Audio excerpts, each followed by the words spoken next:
Often the adolescents, they fall into a depression because it's a difficult time for them. If they don't have a solution, this really goes to self-harm, addictions, and suicides. We're talking about 700,000 adolescents committing suicide every year in China.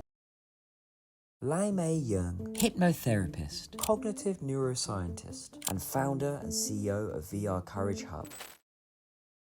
All the people in China, they're very healthy. You see them in the parks, they're dancing, they're moving. Where with us in Europe, a lot of old people, they're in rest homes, they're stuck. what are your thoughts on cold showers and ice baths?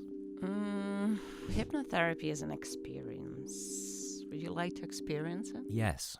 You're completely down now. As I click my fingers, you go deeper. As I click my fingers, go deeper, deeper, deeper, deeper, deeper.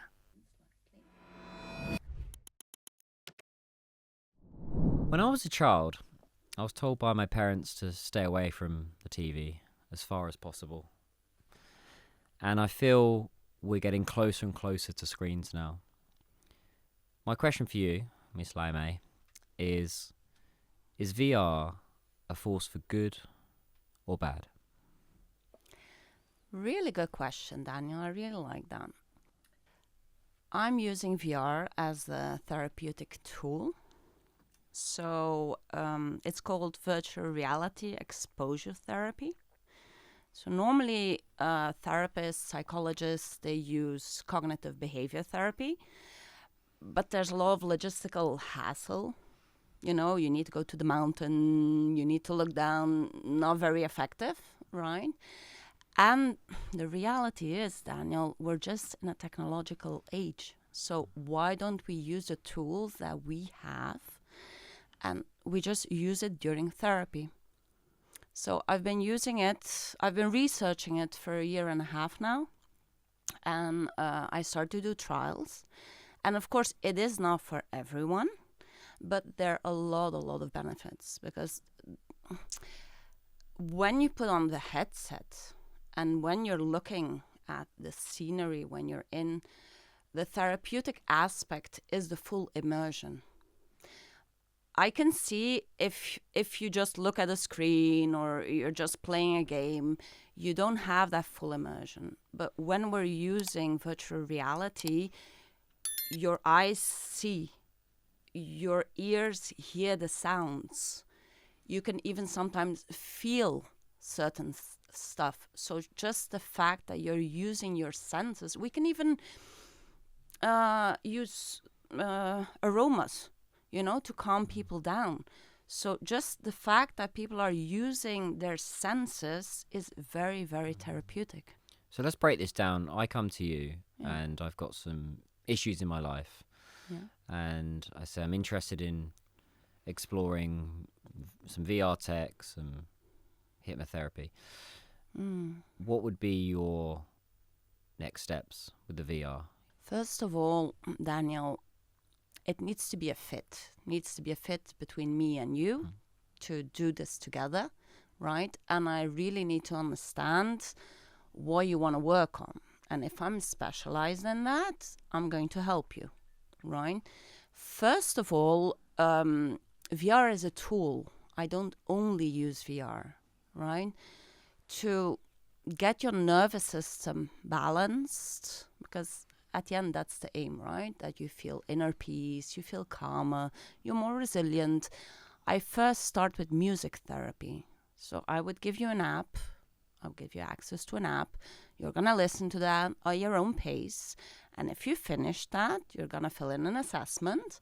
And then you just come to my studio. You come to my clinic. And then we are going to try VR. That's how it goes. What kind of music are we talking about? Is it Enya or is it a little bit classical? Like what kind of are you looking at a quite eclectic mix of music here? They have a really nice collection. So it's called My Unite. It's called listening therapy. So it's based on the polyvagal theory. So a couple of neuroscientists, doctors have written immensely about this. And So you really have a choice. You have a choice of classical music, classical calm, classical flow, pop music, wonder. They can even take you into the musical world. Uh, Everyone can really choose. So we really have a look like, what do you like? And you just try it out. You try it out. And that's the same with VR. So VR has a lot of different applications, right? We can do for anxiety, we can do for phobias, we can do for pure relaxation. That's what I'm using now because I'm doing my trials with pure relaxation. So we try. There's no one fits all. That doesn't exist. Everyone has bio-individuality. So I look at what you need. I start with listening therapy because I've been using it for years and it has an immense... I still believe music is incredible, right? People have two ways of communicating. One is language and the other is music, right? So if people are blocked because they're stressed, they're anxious, they're depressed, let's just use or talking or music. And while using listening therapy, I always had amazing results. Yeah, and then we try VR. And now a quick word from our sponsor. It's me. Alongside hosting this podcast, I run a few businesses focused on driving business growth, both digitally and offline in China. First, I'm an influencer with over 300,000 fans in China and in the West, helping companies and organizations boost brand awareness through engaging short-form content. Second, I partner with a digital marketing agency in China to help companies in any industry set up, create content, manage inquiries, and grow their social media presence on the Chinese platforms, such as Chinese websites, WeChat, Red, Douyin, and more. If you're looking to expand in China, reach out today. Now, back to the podcast. I was always told in high school to listen to classical music before an exam because it actually calms you. And I don't know the science behind this. I'm not a scientist, but I was told at the time that it releases endorphins or intelligent chemicals into your brain. And I did see a correlation between when I'd listen to classical music and then go into that exam. It did make me feel calmer, and my results, probably because I studied hard, but I think definitely maybe it increased my grade by 5%. But I've carried that through to me, and it's so powerful. The beauty of a violin. Or I don't want to disappoint you, but there is something that's called Mozart effect, and they're telling the people, listen to classical music to focus, so your brain memorizes better. But that's not really true. If you want to use a certain type of listening therapy, they take out certain vibrations of the music. So your brain waves go in a certain way that you are better able to focus. So there are a lot of... I'm not a music therapist, right? I'm a neuroscientist, and I use listening therapy. But there are a lot of articles out there, you might want to check it out, that they say Mozart, yeah, it works, but in fact, it's not really scientific.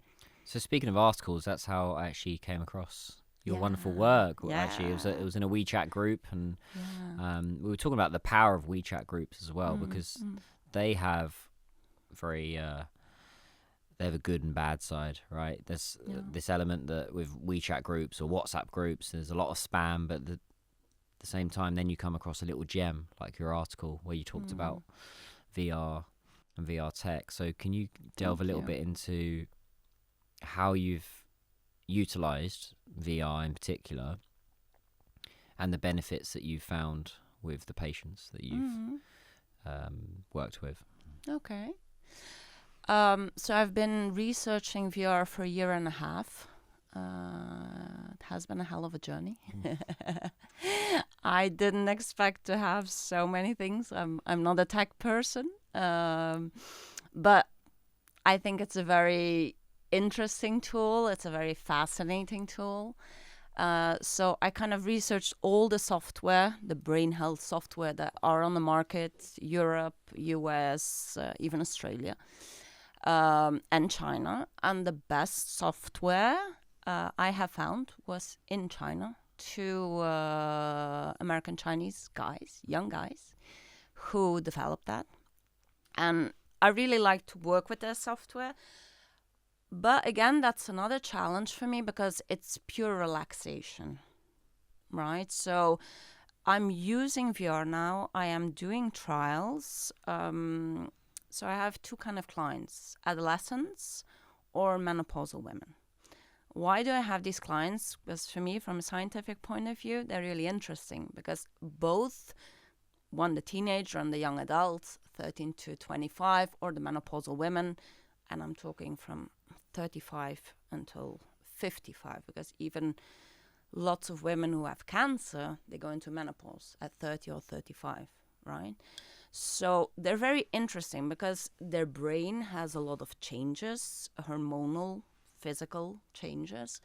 But the VR software I use is different. For the menopausal women, they need pure relaxation because their nervous system is everywhere.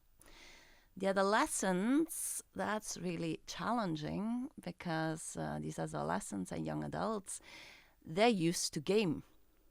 So they want the nicest scenarios. They want everything to be PS5 and everything to work brilliantly, and it doesn't, right? So that's where me as a therapist, because VR ET, so virtual reality exposure therapy, it's not something that a person can do at home, right? There's been a lot of academic research, like 10 years of research, and the therapist really needs to be there because we steer the process, right? But yeah, my challenge now is for these adolescents. So I'm using listening therapy. I'm recording their brain with EEG to see how they're reacting. Afterwards, I give them another assessment. So yeah, it's trial and error with the adolescents. The menopausal women, that already is streamlined.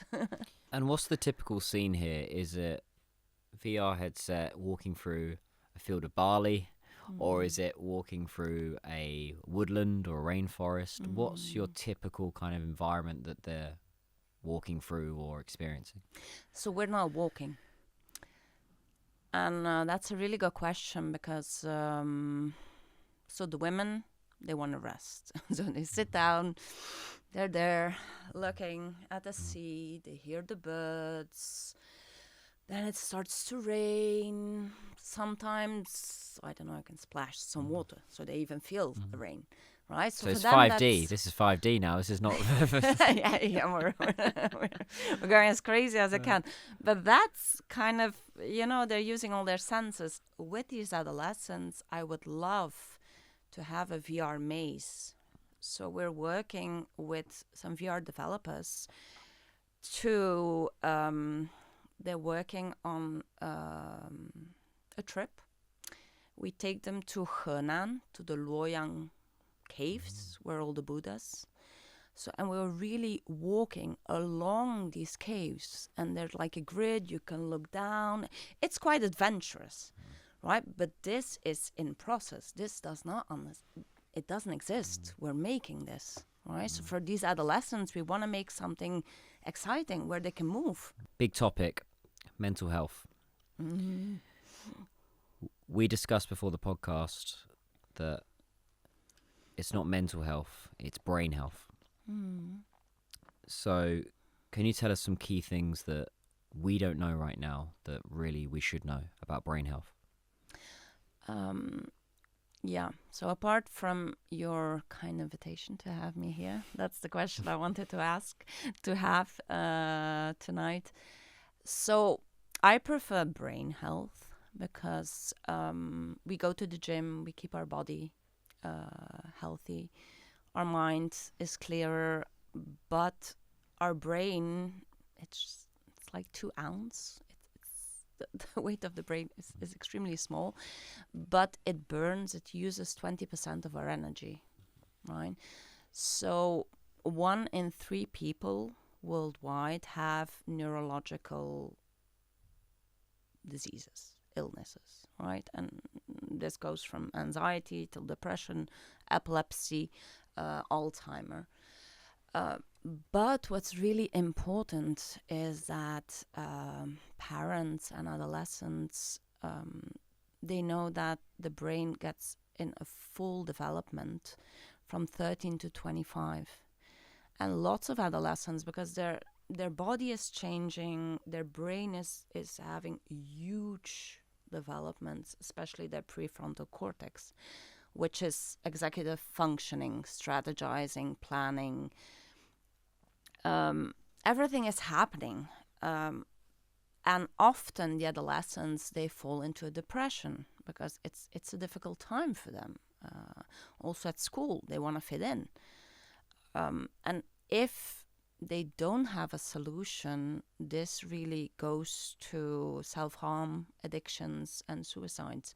We're talking about 700,000 suicides, adolescents committing suicide every year in China. And apart from that, even we women, I'm gonna advocate for the women here. There are a lot of brain issues. And I'm not going to talk about mental health issues, a lot of brain issues. After giving birth of children, we have postnatal depressions, and often we don't talk about it.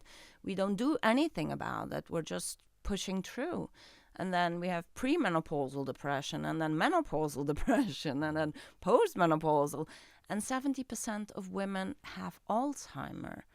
So yeah, we really want to take care of our brain, because you don't want to have dementia. That's the worst disease that you can have.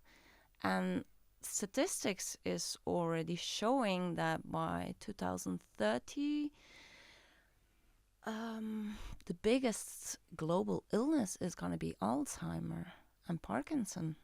So we're not even going to talk about cardiovascular diseases or cancer. Yeah.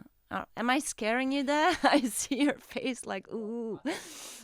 I don't understand why there's been a rise, though, in Alzheimer's and Parkinson's. There seems to be a lot of people getting it now, and it's concerning. And you could have the healthiest brain, the quickest brain. You've seen, just from the celebrity world, I mean, the great example is Robin Williams, right? He committed suicide because he was developing Alzheimer's and didn't want to lose that brain, that brilliant comedic mind that he had.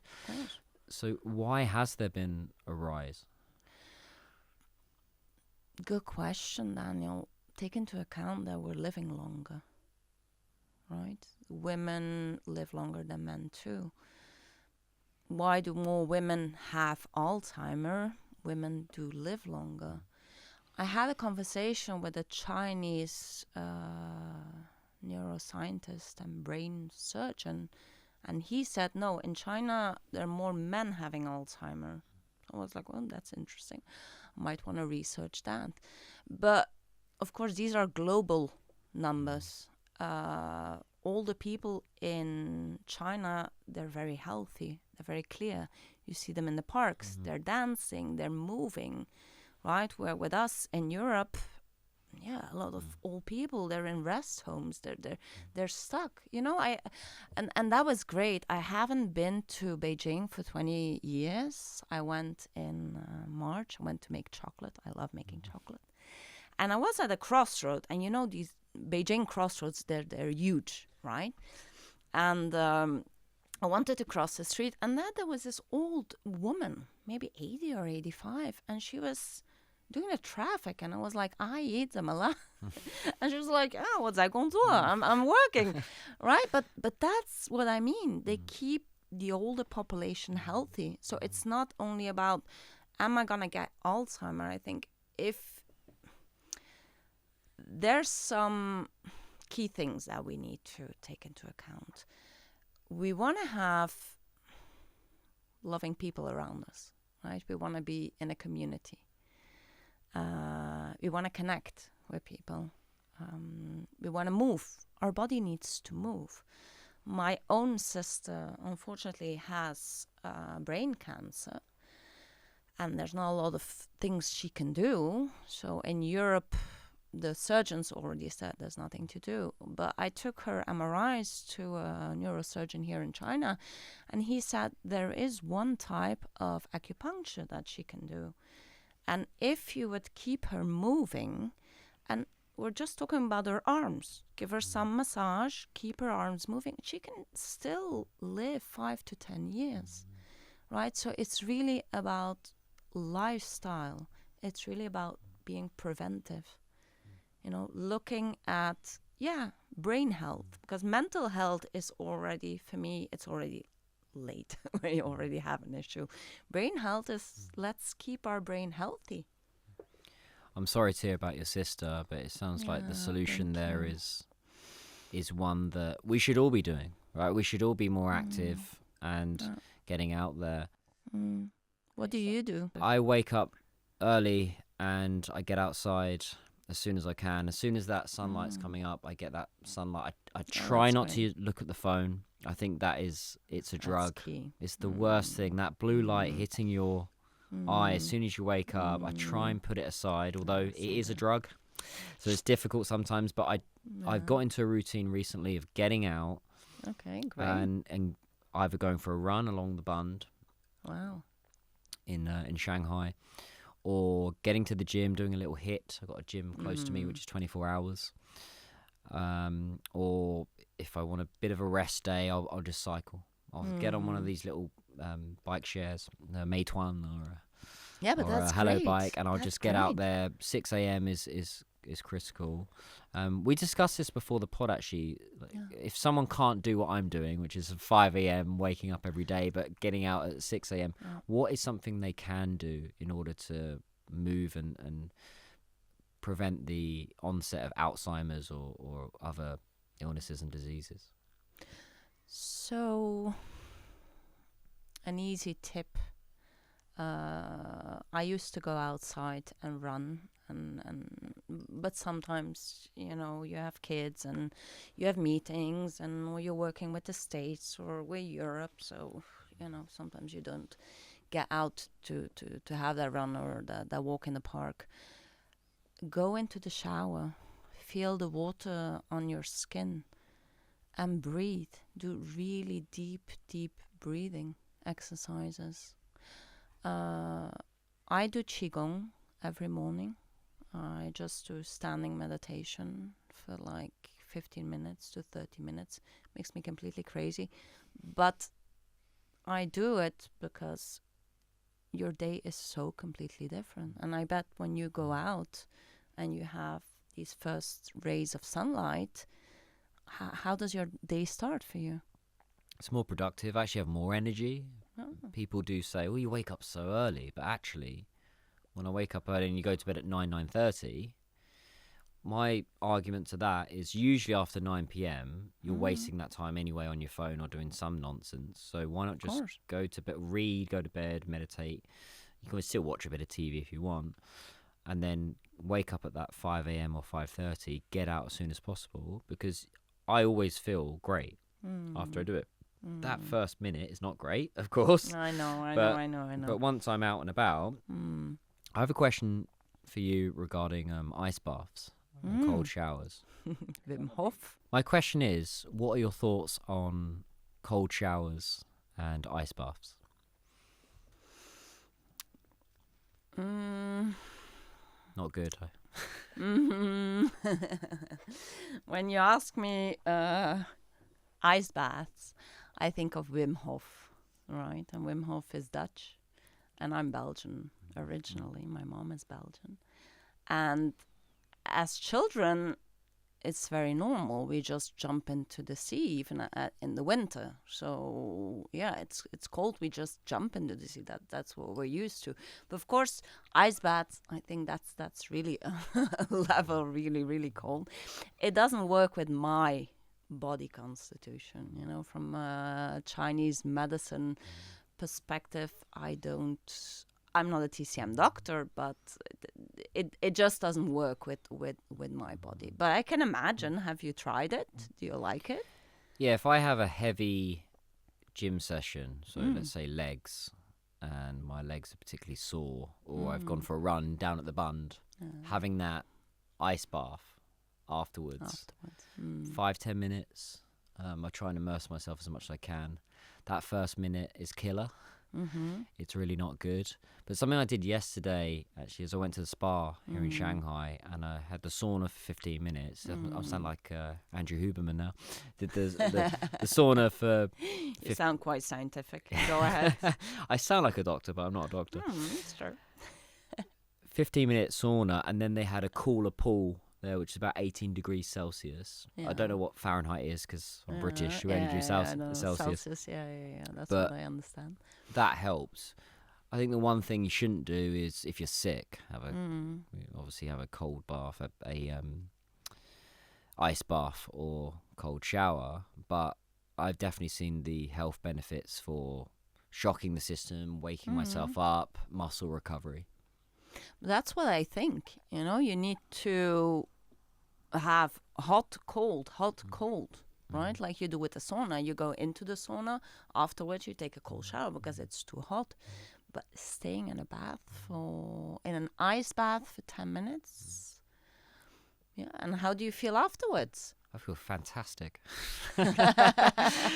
You should try it, but piecemeal, so step by step, not just jump straight into a 10-minute ice bath. I've definitely worked my way up into it, and obviously the colder months here in Shanghai now, it's going to be more and more challenging. Yeah.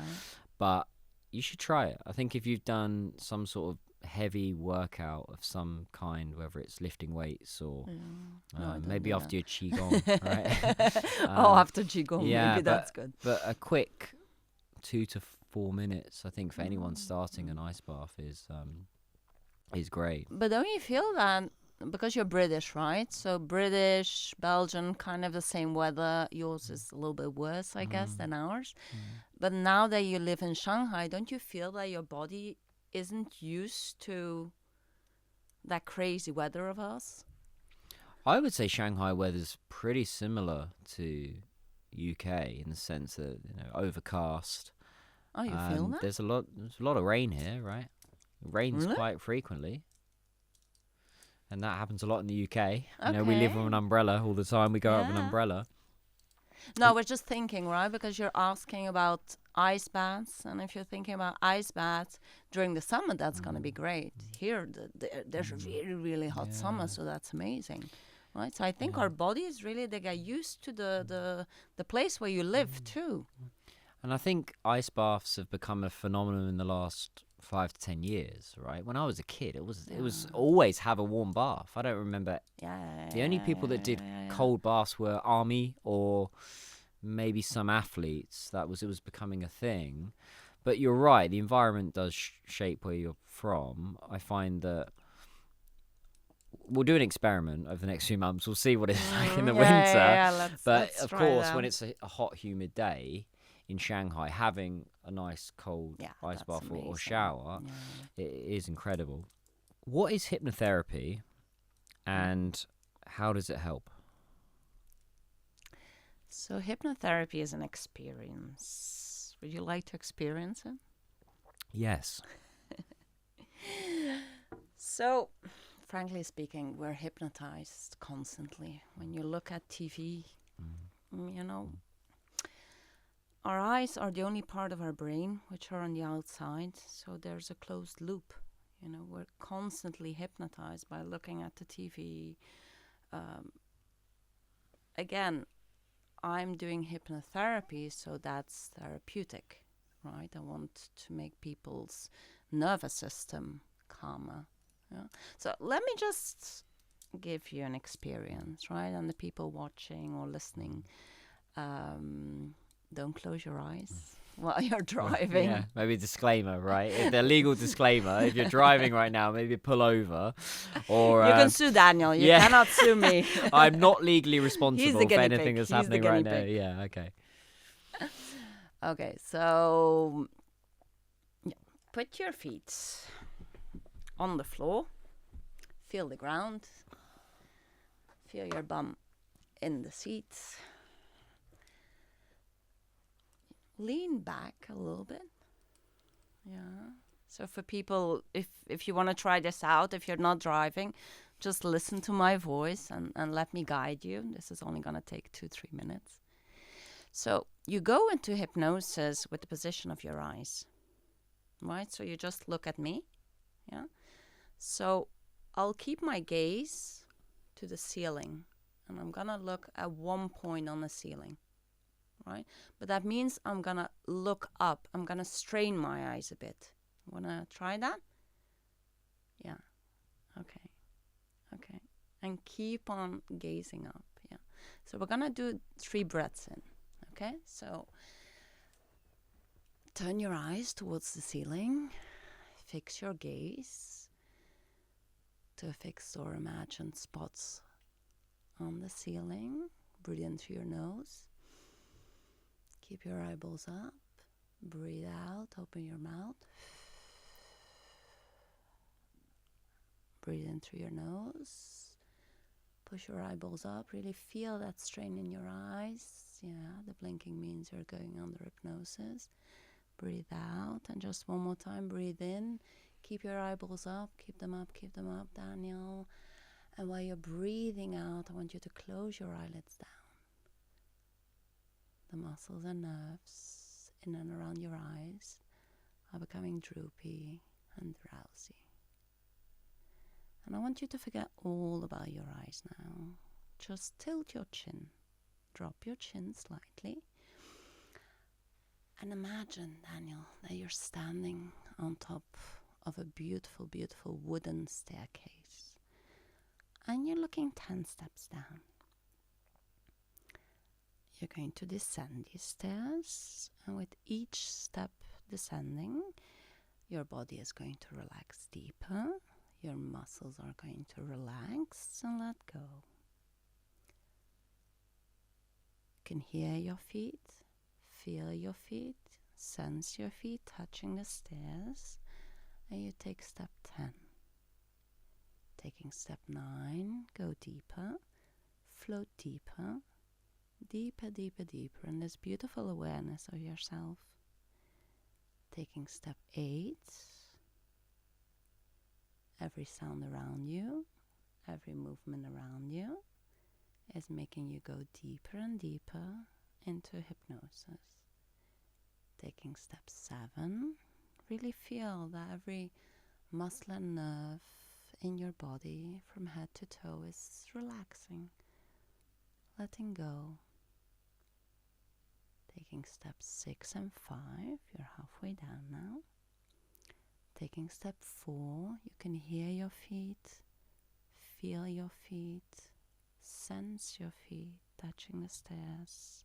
You're doing great, Daniel.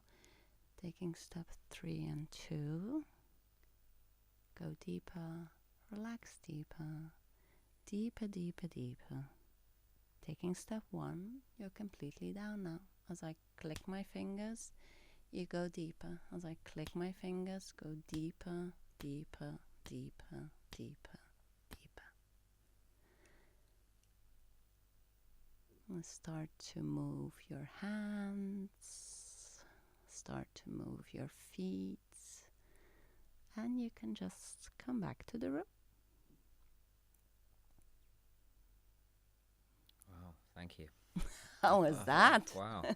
So now I'm the host. I was going to say, I was definitely deep there. I was a little bit concerned that you may make me act like a chicken or something, but No, I don't do stage hypnosis. do you know the interesting thing about that is I completely switched off from the world. I switched off from this podcast. Almost like any worries, issues were just gone, and I was in my own little bubble. I was on that staircase and visualizing, and That's amazing. you do that every day. Yeah, see you the can do that every benefits. day. I Yeah. teach people to hypnotize themselves because I cannot guide someone in hypnosis. I mean, I guide them, but at the end, it's you who are letting go. So the fact that you said, I just cut off, I was in my bubble, means you're highly suggestible.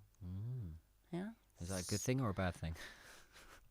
In hypnosis, you want to be highly suggestible because, you know, when we're born, when we come onto this planet, we're this loving baby. You know, we're completely full of ourselves. We love attention. you don't see it like a really scared baby. Rarely, right? Baby just love themselves. People love babies, right? Because it's a ball of pure love. So that's how we come onto the planet. But then around 7, we start to absorb everyone's beliefs and convictions, and society tells us how we need to be. So if we really want to go back to who we really are, be aligned with our values, search our identity, it's because we really want to get rid of all these self-limiting beliefs. And if you want to get rid of these self-limiting beliefs like I'm not good enough, oh my God, I'm gonna fail again, oh my God, I can never do this, the imposter syndrome, right? If you want to have success in life, if you want to be the person that you're meant to be, you want to be highly suggestible, because language is very powerful. The hypnosis I use, my hypnotherapy, is mainly built on neurolinguistics. You might have heard of it, right? And that's language. So you want to know how to use language in your benefit. Does that make sense? Yeah, and you got hypnotized again. yeah, I saw. sorry, I was lost there. Not from what you're saying, but this idea that the benefits of hypnosis, particularly with things like smoking and losing weight. Actually, there's a family member of mine who I won't say, but they've been a smoker for many decades, and they did some hypnosis in the last few years, and it actually helped them stop smoking. So what has been your success, case studies wise, with patients that have come to you with smoking issues or dietary issues, and then you've used hypnosis in order to cure them or find a new way?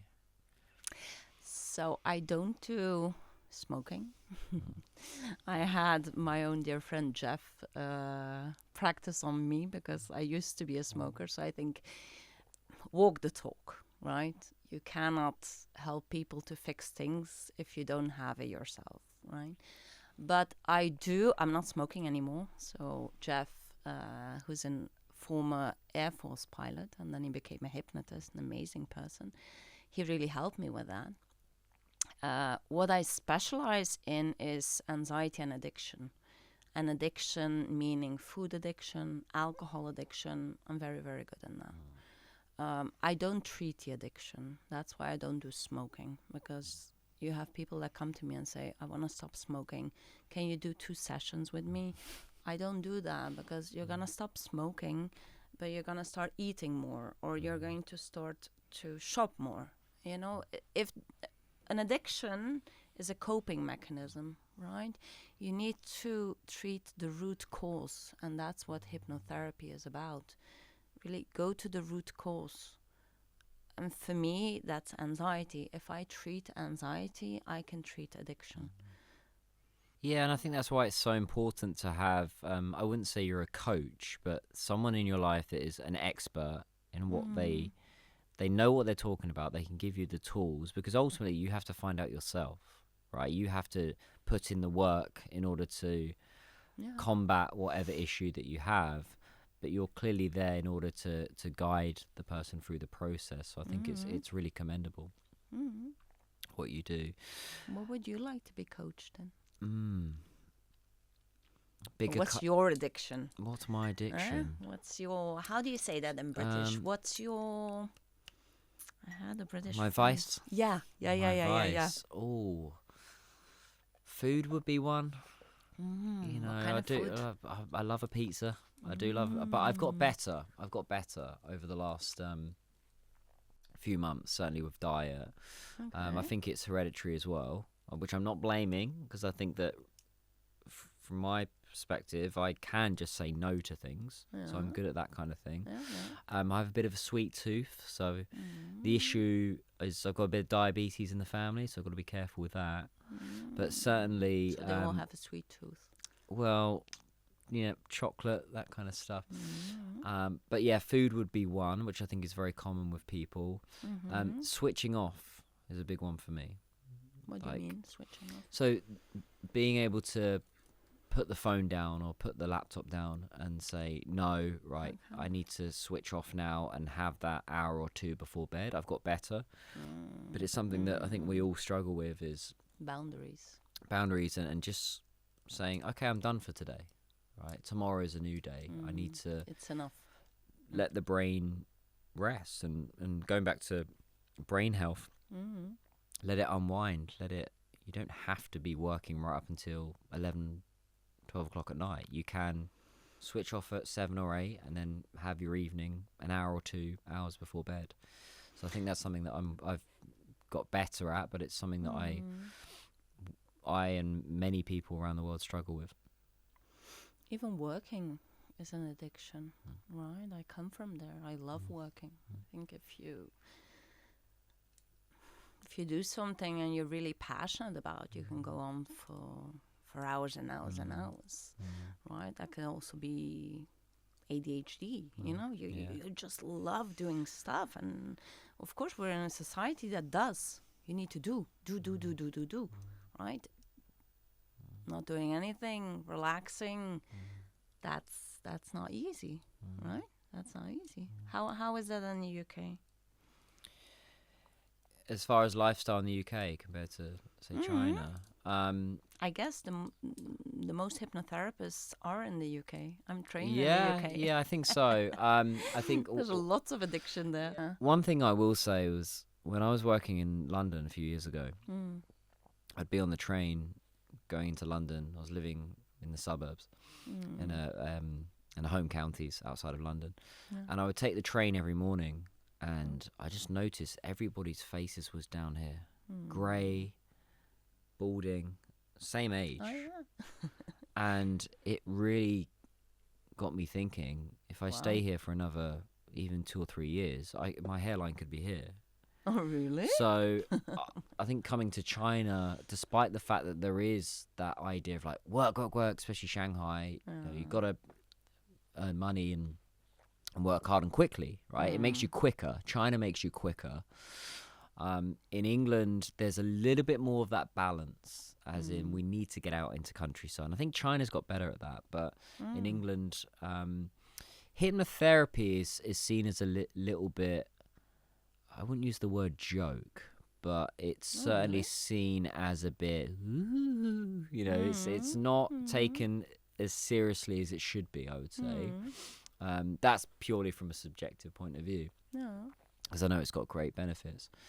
But in It's the getting better, Yeah. you know. There's lots of medical hypnosis now. There's VR with medical hypnosis, a Belgian company that,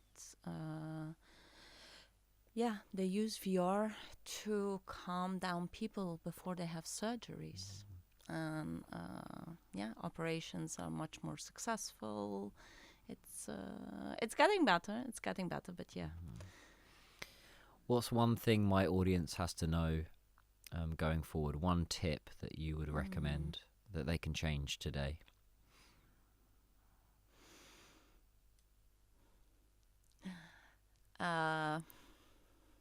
Love the people around you. I think for your brain, connection, staying connected with people, talking, communicating with people, that's key. It's key for your health, for your heart, for your brain, right? Stay close to your loved ones, or even like us, if you're far from your loved ones, just look for other people that you can love, right? Make sure you're part of a community. If you want your brain to stay healthy, you can run all the triathlons, eat all the carrots in the world. You know, I had restaurants for 17 years here in Shanghai, and the worst people that went completely crazy in the restaurant was because their carrots weren't cooked as they wanted it to be, and they were vegan people. So, you know, it's, for me, the essence of life is connection. Just like you invited me to come here, and we're contributing to people to advocate, to raise awareness about brain health. Connection. It's all about connection. Thank you so much, Laimei. Really appreciate it. Where can people get in touch with you? So you can go to my website, laimei.com, or you can go to my WeChat. I bet you put it in the video. Put it in the comment, in the content, don't worry. Thanks Yeah. a lot. Thanks a lot for having me. No, I really appreciate Thanks it. a And lot for I've learned having a me. lot today, a lot of takeaways to... my life isn't perfect, no one's is. And I think we all need to listen to great people and people like yourself that Thank really know what they're you. talking about. So, Thank you. And we want to be imperfect, right? yeah, we're not perfect, right? No, we want to be flawed. It's normal. Yeah. So we don't want to be perfect. Yeah, but we can strive towards perfection. I think that's it's sometimes producing something or wanting to better yourself, whether it's health, you want to get a six-pack, or you want to learn a language to some level. I'm going to correct you. And in fact, I'm really happy that we're closing with this, because my clients, they all really deal with perfectionism. And we don't want to strive towards perfectionism, because that's an illusion. It doesn't exist. We want to excel. Yeah. We want to go for excellence. Yeah. We'll end on that note, so thank you so much. All right, guys. Like, subscribe. See you next time, guys. Bye-bye.